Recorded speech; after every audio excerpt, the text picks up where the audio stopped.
கீதையில் 6வது சாப்டரில் 15வது ஸ்லோகம்.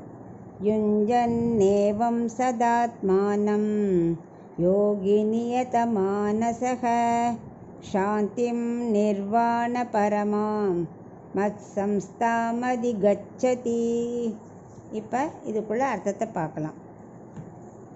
அவர் என்ன சொல்கிறாருன்னா, பகவானை பரமாத்ம சாட்சாத்காரம் பெற்று வைகுண்டம் போய் அவர் அடையத்துக்கு ஆசைப்படுறவாதான் நெஞ்சை ஒருநிலைப்படுத்துவான் கண்ணன் சொன்னார் இல்லையா. இது வரைக்கும் என்ன சொன்னார்னா, ஆத்ம அனுபவமான கைவல்யார்த்தியை பற்றி தான் சொல்லியிருந்தார். கைவல்யார்த்தி முன்னாடியே படிச்சிருக்கோம். அதாவது ஆத்ம சிந்தனையிலேயே இருக்கிறவா. ஆக்சுவலாக அதில் 3 வகை உண்டுன்னு படிச்சிருக்கோம். உலக அனுபவத்தில் ஆசை இருக்கிறவாளுக்கு பேர் ஐஸ்வர்யார்த்தி. ஆத்ம அனுபவத்தில் ஆசை இருக்கிறவாளுக்கு உலக அனுபவம் இருக்காது, அவளுக்கு கைவல்யார்த்தி. இதை ரெண்டுமே விட்டுட்டு பகவான் அடையணும், நம்ம வைகுண்டத்தில் நிலையாக இருக்கணும்னு நினைக்குவார் தான் பகவத் சாட்சாத்காரத்தை அடையிறா. படிச்சிருக்கோம் இல்லையா. அவள் கடந்த ஸ்லோகத்தில் என்ன சொன்னார்னா, 14வது ஸ்லோகத்தில் எவன் என்னிடத்துலையே மனசை செலுத்துகிறானோ அவன் மனம் வசப்பட்டு இருக்கும் யோகிக்கு கைவல்யார்த்தி கிடைக்கிறது ஈஸின்னு சொன்னார் இல்லையா. இதில் கைவல்யார்த்தி அனுபவங்கிறது எப்போ வேணால் அடைய முடியாது. அவளுக்கும் என்ன வேணும், பகவானிடத்தில் மனசை வேண்டிக்கணும். முதல்ல எனக்கு கைவல்யார்த்தி கொடு அப்படின்னு வேண்டிக்கணும். எந்த நிலையை அடையினாலும் ஐஸ்வர்யார்த்தி வேணுமா, எனக்கு பணம் இதெல்லாம் கொடுன்னு பகவானை வேண்டிக்கணும். கைவல்யார்த்தி வேணுமா, எனக்கு ஆத்ம சிந்தனையை கொடுன்னு வேண்டிக்கணும். இல்லை ஆத்ம சாட்சாத்காரமே வேணுமா, பகவானே நான் உன்னையே அடையணும்னு வேண்டிக்கணும். ஸோ எந்த அனுபவம் வேணும்னாலும் முதல் படி நம்ம பகவானை ப்ரே பண்ணாமல் எதுவுமே நமக்கு நடக்காது. அப்புறம் அவர் என்ன சொல்கிறாருன்னா, பகவானிடத்தில் மனதை செலுத்தி ஒருநிலைப்படுத்திட்டான்னு வச்சுக்கோ, அவன் தானே கடவுளோட அருளால் மனம் கட்டுக்குள்ளே கொண்டு வர்றான். மற்ற வெளி விஷயத்தில் அவனுக்கு மனசை செலுத்த மாட்டான். ஏன்னா அப்படி போனால் மனசை கட்டுக்கடங்காதுன்னு அவனுக்கு தெரியும். ஏன்னா நம்ம உடம்பு இருக்கு இல்லையா, முக்குணங்களால் ஆனது.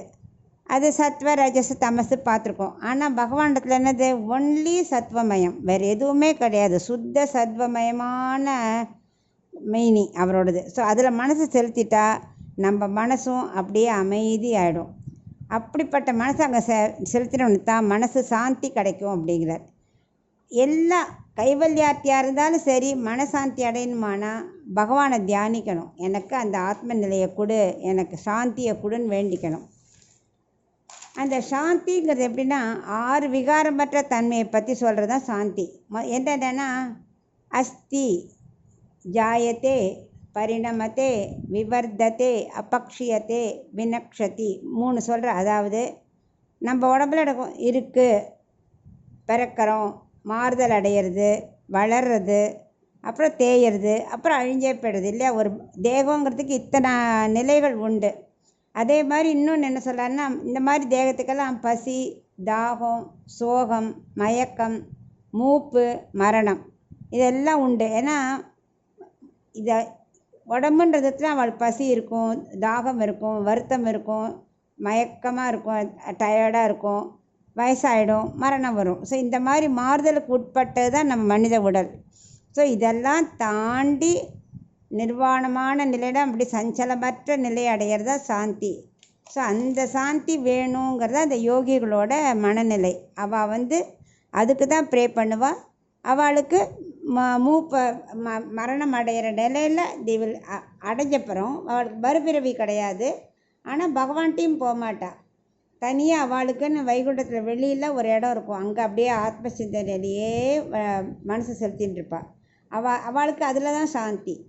ஆனால் நம்ம என்ன பண்ணணும், பகவான் அடையணுங்கிறதுக்காக நம்ம இதெல்லாம் தவிர்த்துட்டு மனசை அவற்றை செலுத்தி அவர் மேனியே பார்த்து சந்தோஷப்பட்டுட்டு எனக்கு வைகுண்டத்தை கொடு, மோட்சத்தை கொடுன்னு ஆத்ம சாட்சாத்காரத்துக்காகவே கர்மயோகம் பண்ணணும்னு இதில் விவரிக்கிறார்.